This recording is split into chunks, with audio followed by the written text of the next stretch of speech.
Hello and welcome. Do you want a unique, one-of-a-kind, different mini quilt? Today we're going to make a mini quilt just using different blocks. This was a panel called Hummingbird Lane, and I just used each of the individual blocks to make this. It may look difficult and that it could be hard to do, but it is very, very easy. Hello and welcome. My name is Jackie with Jackie Russell Creates, where we talk about everything quilting. I want to inspire you to make traditional patchwork quilts or some art quilts, whether they're big or small. So if you want to see how simple and easy this wall hanging is, then stick around. Let's get started. So to start this project off, it may look complicated, but it's fairly easy. So I got a panel that had 6 blocks or squares like this on it, and I went and I just cut it a 1/4 inch from the white, because that way it gives me enough room to bind it, and then this black border won't be shown. Then I knew I wanted to have some offset blocks that weren't the same size, so I took 2 of the blocks and I kind of just literally cut them in half. So I have some going vertical and I have some going horizontal. You could also just make smaller blocks. So you can use this with panels. You can use this with regular fabric and just like fussy cut the squares that you want to highlight and make. I have 4 that are the 10-inch, and then I have 4, which is the 5 by 10. So then you just need to pick your backing fabric, and I chose to do a different color for each block. If you wanted, say you're doing a Christmas one, you can have like the big ones all one color and the smaller blocks a different color. You can have them all the same color. That is up to you. So like I said, mine are all different colors, and then I just picked some scrap batting that I had left over from the larger quilts and I laid them out. So now we're to the point where we need to pin these so I can be able to quilt these tops. So normally I would, if it's a big quilt, I'll put it on my bed, but because these are small, I'm just going to lay everything out here, just lay it out straight, and I'm just going to put a couple pins in. You probably don't have to, but this way it just kind of keeps it together as you're starting to quilt. So I have my back fabric where it's the right side facing down, my batting, and then my project facing up. I am free motion quilting. As you can see, I have my other machine here. I did realize this was a lot easier to free motion on, so that's what we're going to use. I have my gloves. You can quilt this however you would like to quilt it. You can just do straight stitching. You could do just, a diagonal. It's however you want to quilt your blocks, and it'll probably be depending on what your block is of what you want to quilt. Let's get started on quilting this. I'm going to quilt both of them. I'm just showing you one of each of the blocks sizes. I already have the other ones pre-done here already for the next step. I'm just going to do different stitches. It could be a meander, it can be loop-de-doops. So I'm just picking a spot to start. Putting my foot down, I'm going to hold the top thread, bring my needle down, and so it's all the way back up, and I'm going to pull up that bottom thread. So I have both threads on top. I'm just going to push them off to the side. Get the right petal here, and we're going to just start stitching.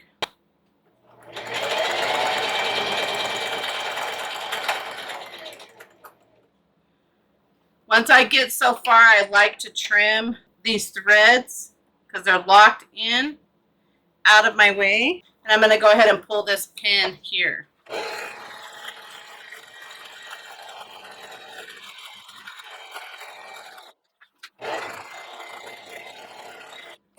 So I want to make sure I have about an inch on each side for the binding that we're going to do when you put it to your background fabric.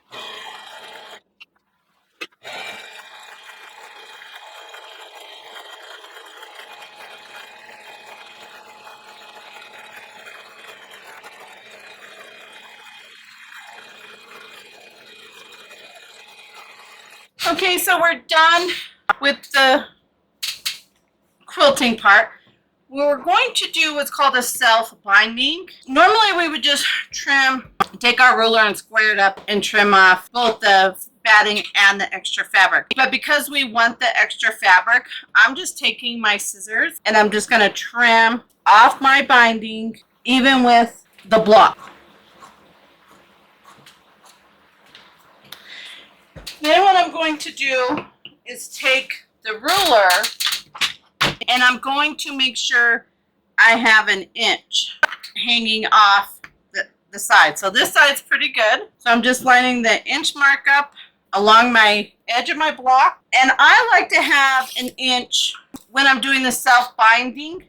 That gives me plenty of extra material. Now, if you wanted a smaller one edging on your binding, you can always bring it in, but I would start with an inch and then make the adjustments as is needed. So then what you're going to do once you have your inch, you're going to take it over to the ironing board and you're going to fold it over and press that pretty close to your block or your edge. And you're going to do all four corners.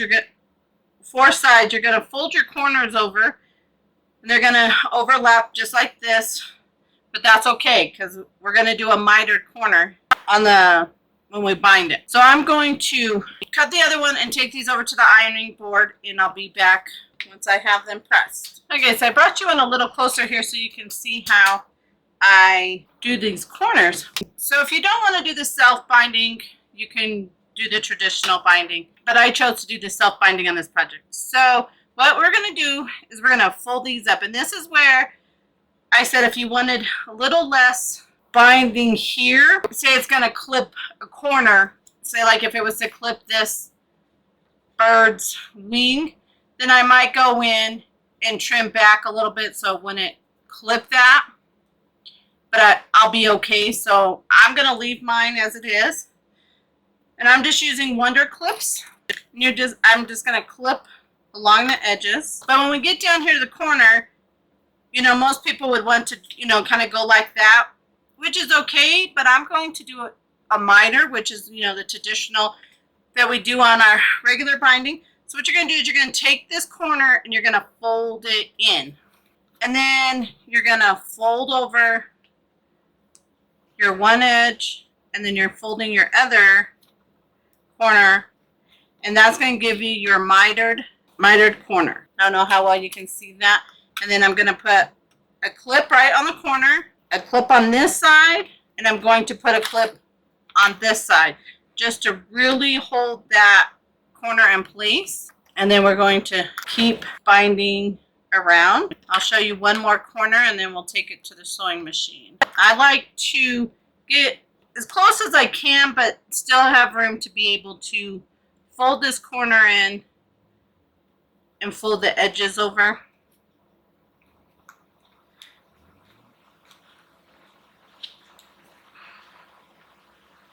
To give that mitered look.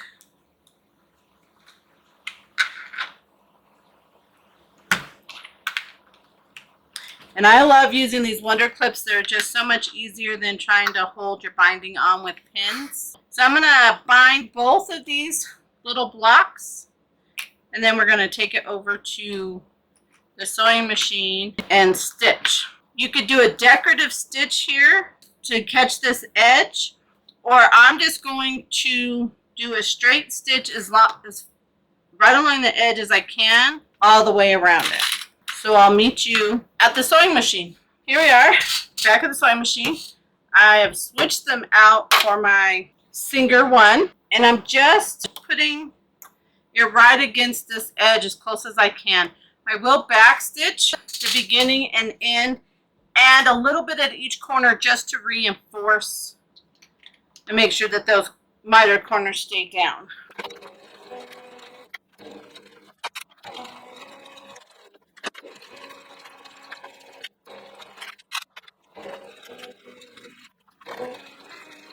And then just make sure to trim your tails, and that block is ready for our next step.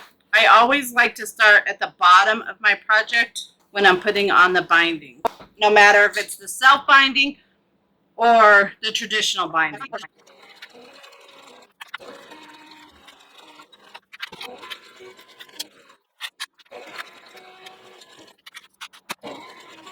Now we come to the fun part, which is laying out our design. So I'm going to lay mine sideways. I have it drawn out on paper the way that I want it to be. And because of the length, this is going to be the top and this is going to be the bottom. So I know that's going to be my top. Let's see, I need one that goes like this. And yes, you're going to leave this space between them. That one's going to go, we're going to change that out here. Maybe we'll change this one.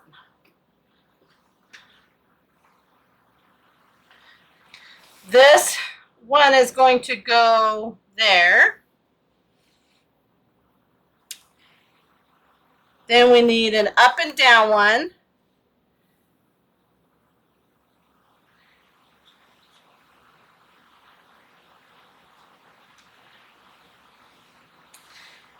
This guy's going to go roughly in there.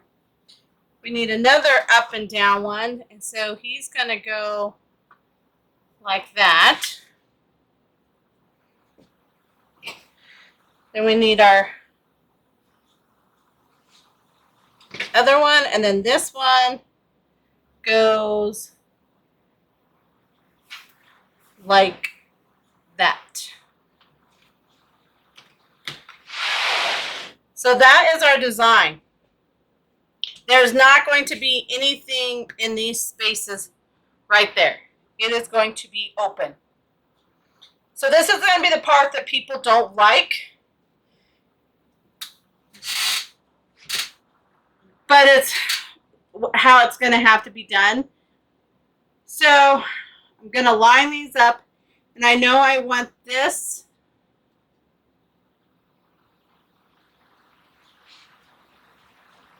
in about halfway. So you want to make sure that your top ones are straight.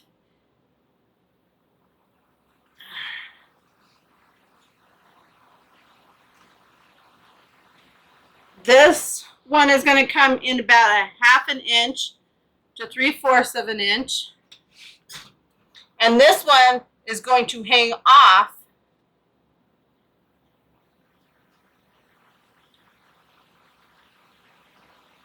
about that much.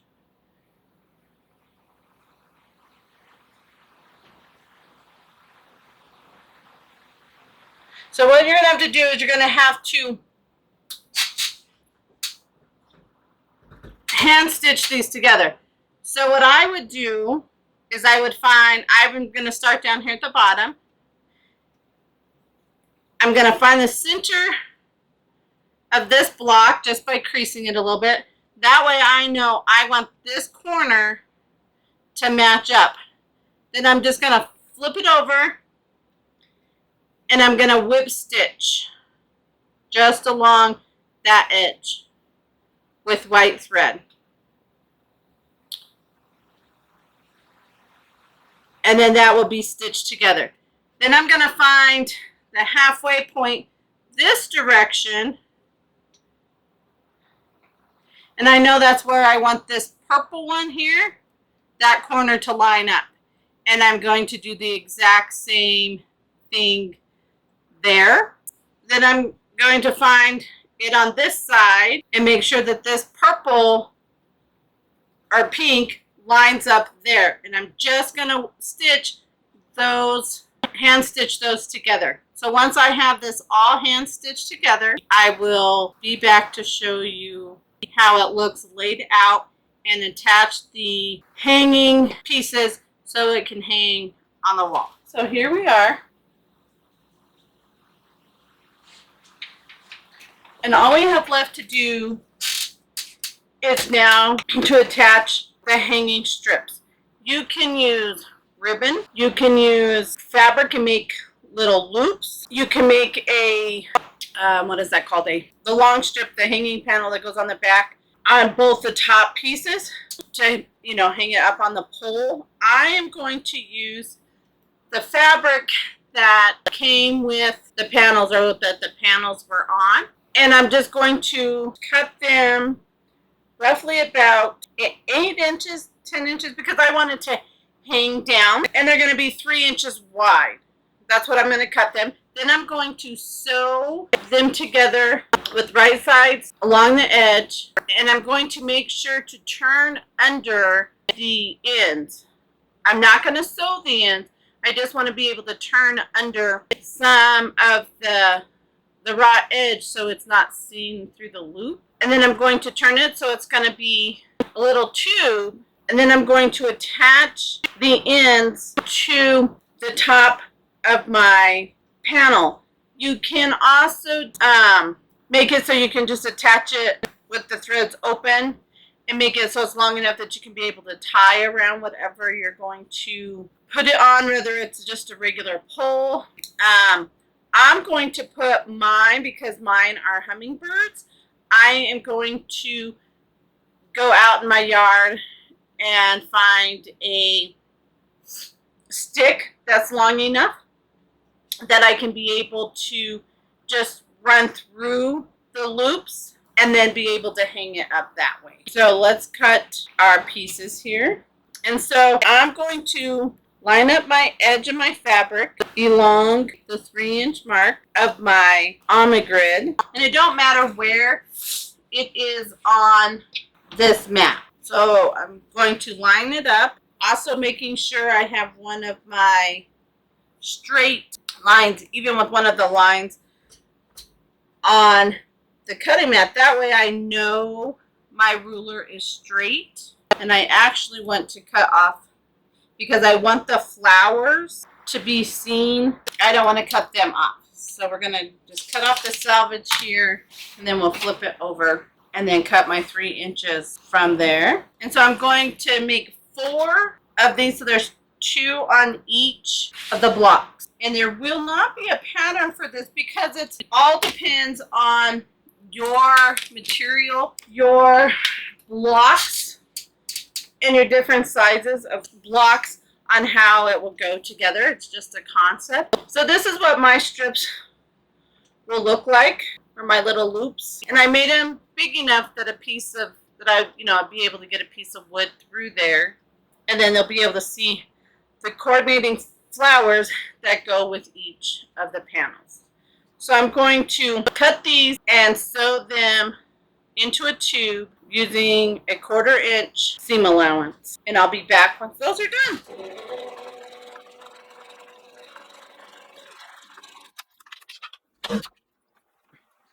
Okay, all 4 of our tubes are sewn, and I'm just, because they're big enough, I'm just going to use my fingers to turn them to the right side. You can use a turning stick, a safety pin. I did backstitch at the beginning and end to help secure those ends, because there's going to be a lot of strain on them. Hi, Sugar May.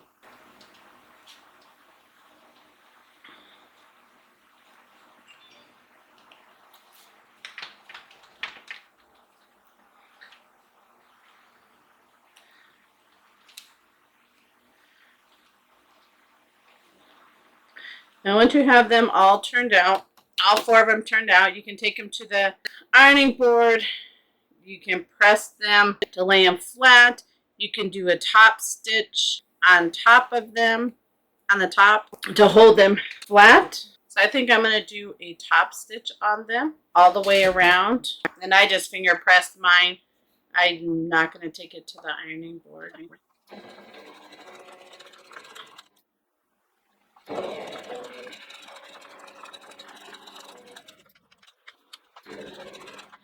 I just think the top stitching gives it a more finished look and feel.